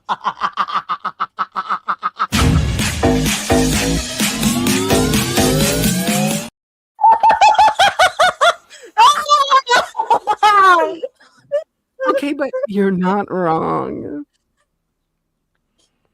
So, anyways, we find out that the winner of this maxi challenge was Jane Don't, as she was playing Miss Shenanigan, which I can agree with.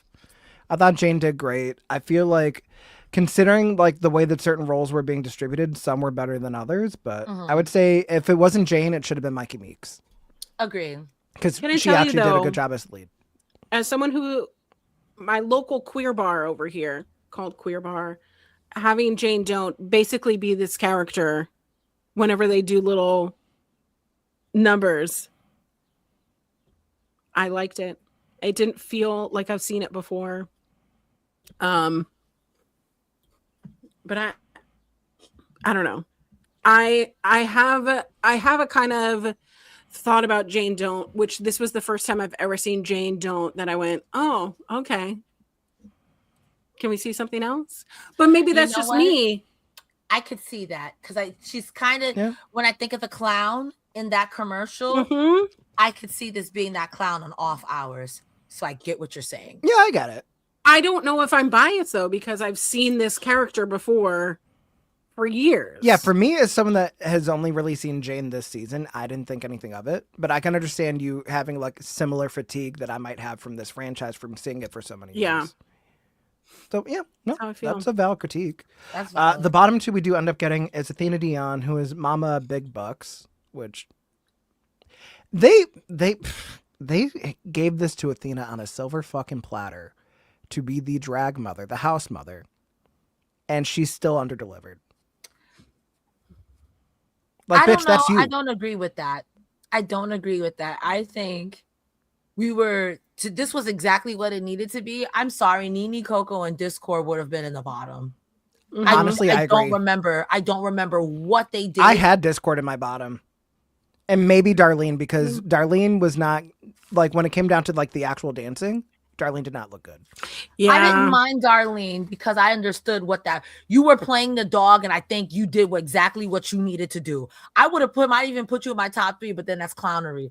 I don't even think Juicy was that bad. I don't think Juicy was that bad at all. She was just there. She was middle of the pack. Those two But here's the hip-hop girls thing. was at the bottom. When they did RDR Live, they're now having this like, this is who you are when you're doing like an acting challenge and you're singing, dancing. We want to see you up here. That's And I don't fair. think it's fair because Juicy is just not always going to hit that mark. Hot take, Juicy only won that because Mikey Meeks coached her through it. And Mikey Meeks should have won that scene. But that's just me. Ooh, girl. We have our thoughts from RDR Live. If you guys go back to the last quarterly check-in, spoiler alert, they weren't positive. I hate it. I hate the challenge as a whole. They gotta cut it off. And then to say that back by popular demand, bitch, who's demanding? Who did you pull? Who did you Who's pull? demanding? Just RuPaul. That's it. Guess who's back in the house? But anyways, it is Juicy and Athena, drag grandmother and granddaughter, lip syncing to "Call Me When You Break Up" by Selena Gomez, Gracie Abrams, and extra special guest judge Benny Blanco. Can I To which just I will say, I didn't mind Benny on the judges panel. However, this was a terrible fucking song to do a lip sync to in any Agreed. context. anything that I've ever learned about Benny Blanco is against my will. Also agreed. Yeah. Because I don't need to know that this person exists for me to be like, yeah, that's what you look like. I'm just indifferent to him. Like, exists, but I'm not going to seek you out. Both of you are saying everything I know about him was when they got married, and then they were like, oh my God, Hailey Bieber. And I'm like, why is this relevant? And now I know too much, and I wish I didn't. I wish I didn't. I wish I did not know that this man does not change his fucking drawers. Like, I don't need to know that. I don't need to be here. No, I thought that was a parody account saying that. I saw that on Pooh Crave. I didn't see that on Pop Crave. Not Pooh Crave. No, dead ass. Like, I don't know. I don't know either. Again, everything I know is against my will, and I'm not going to look it up to correct it because I don't care. Stop telling me. And here's the thing: if it is a parody account or not, I'm believing it because all parody is based on some sort of reality, right? If I'm believing it, there's a reason why I'm freaking believing it. Well, and speaking of believing, I do believe that this was a very mediocre lip sync, but Juicy stays. Athena is the one that sashays away. Based on track record alone, I see it. However, now it's starting to feel like they're trying to make Juicy happen. Yep. Instead of it being like where she's organically earning these wins.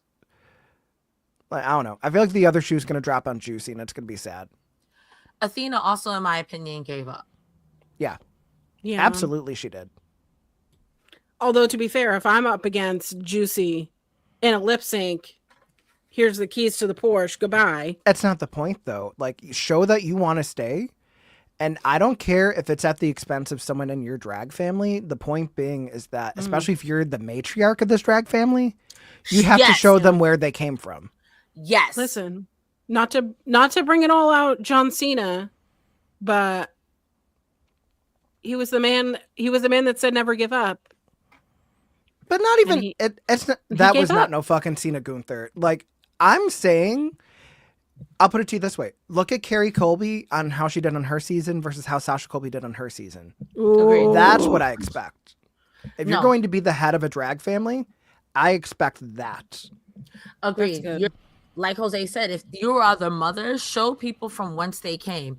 And not for nothing, there is always a chance that you could stay. And I only say that because I was thinking going into this, the way the room was somber. I thought they were going to do a fucking double Shantae. Me too.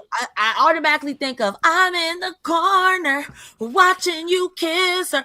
It's possible. It is very possible. But Athena gave up. And the moment she gave up was when she was like, sit on my lap. I love you. Just take this. But it sucks because if Juicy keeps on keeping on, you got to cut her. Because there's no way you're just going to keep doing dance challenge. The comedy challenge is going to kill her unless she steps up. The last time that I saw a mother give up on the main stage of RuPaul's Drag Race was when Roxy Andrews talked about being left at the bus stop after doing Whip My Hair. That's not funny because that's not funny. But that got a double Shantae. Us as queer people, we get to choose our own family. I thought you were gonna say originally the last time a mother left someone on the main stage was Ginny Lemon walking to the back. Was like, I've had better things to do. I just left. That was mother behavior. Ginny Lemon said, "I'm knackered, bitch. Bye." Oh god. Yeah. But that does leave us to where we are right now. We are waiting episode 10. Not with bated breath, but we're waiting it. This season. I'm tired. I haven't felt this tired halfway through a season in a long time. It's like at least All Stars 10, they kept it interesting until they got to the semifinals and then fucked it up.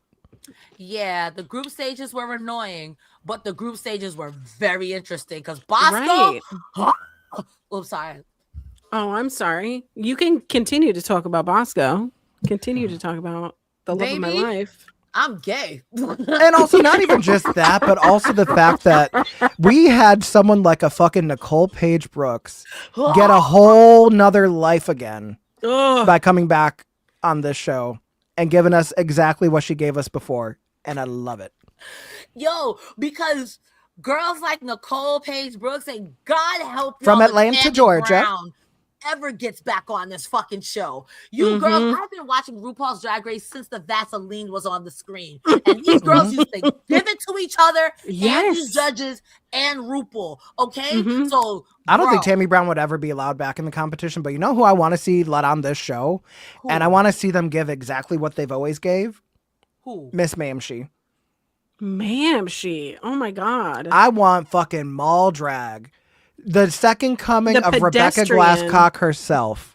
I heard she quit dragging. She's a air flight attendant now. Who, Rebecca Glasscock? Yeah, I heard she got her life together. She done gave up the drags. And the funny part is, like, when Princess Poppy quit drag, she dressed up as Rebecca Glasscock at the reunion. And then, like, just randomly pops up on Instagram with, like, a thirst trap. It's just... Princess Poppy was a fever dream, just like Michelle Crawford. No, what was her name? Nicole. What was her name with the nose that was the first out on Bianca's season because she didn't try? Magnolia. Oh, fucking Kelly Mantle. Not Kelly Mantle. It was Kelly Magnolia. Mantle was the pork chop of that season, no? No, that was it season 8. Never mind. Magnolia Crawford. Not me mixing up my fucking pork chops. Damn. I'm Puerto Rican. I was raised on pork chops. I should know better. Listen. They should do a whole season of just pork chops. I know we talked about it before, but on that note, I mean, we are approaching time, so I mean, we might as well get to the go home of it all. Cresta Starr, you are always welcome here, by the way. I've had so much fun. This is the second show I've done with Auntie in like 5 days, and quite honestly, I might just move in. Move in, please. Thank you. I might just put my feet up. The vibe's immaculate. Take your shoes off, Drew Barrymore. Let's go. I thought you were going to say take your shoes off, Sabrina Carpenter. You're gonna give Cresta the house tour? Oh, okay. You want that house tour? You can take it to the basic. I'm a boomer because I know like 2 Sabrina Carpenter songs, and then I'm like, that's enough. Stupid. Or is it slow? Maybe it's useless. But on that note, Cresta Starr, where can the fine people find you? Because they need to find you. They need to follow you. They need to support your rights, your wrongs, and everything in between. Ladies and gentlemen, I will always say support my wrongs because I will never embarrass you like Nicki Minaj. I might throw up on myself, but I'll never embarrass you. You can find me anywhere. You can type Cresta Starr with 2 R, CRESTASTARR all over the social medias except for Facebook because I don't have anything on that chicken shit website. I have 2 Twitters, so you might see Cresta the Star like Megan Thee Stallion. That was my main account because Cresta Starr got banned, but I got it back. So if you like wrestling, you like me. And sometimes if you're real lucky, you'll see me in a mustache and drag. But I'm also, again, a buster. I love you. Your butt looks nice. I hope you find $20 on the floor. Thank you for having me. I love that. That is how you do an outro. My goodness.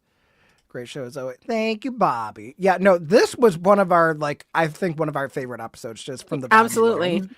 We were on one in rare form. And you know what? I promise you, if I didn't have a Pokemon patent sip, I would talk to you guys for 5 more hours. No Pokemon less. And the worst part is that we bitch. would still go for 5 more hours too. You didn't invite me? Listen, we got tickets right as they sold out for the 5 o'clock slot. So, and then I'm going to a drag show later on. So I'm kicking my little feet. Oh, you got a full day. Oh, bitch. Meanwhile, Auntie Collins, what the fuck are you doing? Well, I stream apparently Thursdays through Mondays now. This last Thursday, I implore you to go watch the debaucherous nature that was the Collins on the Rocks podcast with my co-host Cresta Starr. I drink a dirty Dr. Pepper, which is a Dr. Pepper with 2 shots of vodka in it, grenadine, and 2 maraschino cherries. And let me tell you, I was done all fucked up right after that. Because that wasn't a Shirley temple. That was my body is a temple. Listen, if my body is a temple, it's been painted. Anyway, who is Trade gonna tell? I'm sorry. Listen, I got a husband. Okay. Who is Trade gonna tell? Listen, we paint. Anyways, so go find that over on my channel. Tomorrow, I'm over on Fightful Overbooked, talking all things wrestling coast to coast with my partner and yours, JPJ. We're probably going to be talking about the fallout from Elimination Chamber, which is tonight, and we get to find out who's in the fucking box. What's in the fucking box? We don't know who's in the fucking box, but we did find out. It better not be Shangela. That's all I'm going to say. Hallelujah. Hallelujah. She's been banned, I think, from all 50 states. I don't know. Tell that to Latrice Royale going to fucking Mexico with her. Are you fucking kidding me? Yeah. Bitch. Okay. Anyways, and then on Monday, we are going to be talking about America's Next Top Model. We're going to be talking about all things that we remember over on the Peak Millennials podcast. That is also over on my YouTube, and it's also an audio platform on Spotify, Apple Podcasts, Amazon apparently has podcasts that it goes to. I hear all the time, people love listening to the audio, and I'm like, why don't you just look at my face? Because that's over on YouTube. Anyways, you can find me anywhere there's a social media _queer auntie, so you know when I go live. And for me, I keep it simple. Jose on the air everywhere. I'll probably be live on Twitch later tonight playing some Overwatch with some friends again. Also, very much in my bookish bag. So on TikTok and, well, I'd say more TikTok than Instagram. But Jose, can you read? You will catch all my book things that are going on over there. Some other stuff coming down the pipeline, but until then, everybody, we will see you guys for our next quarterly check-in coming up on the Mother Talking Post Show. So until then, keep it locked right here on our local establishment for all things with entertainment, wrestling, sports, movies, comics, horror, drag, everything. Whore.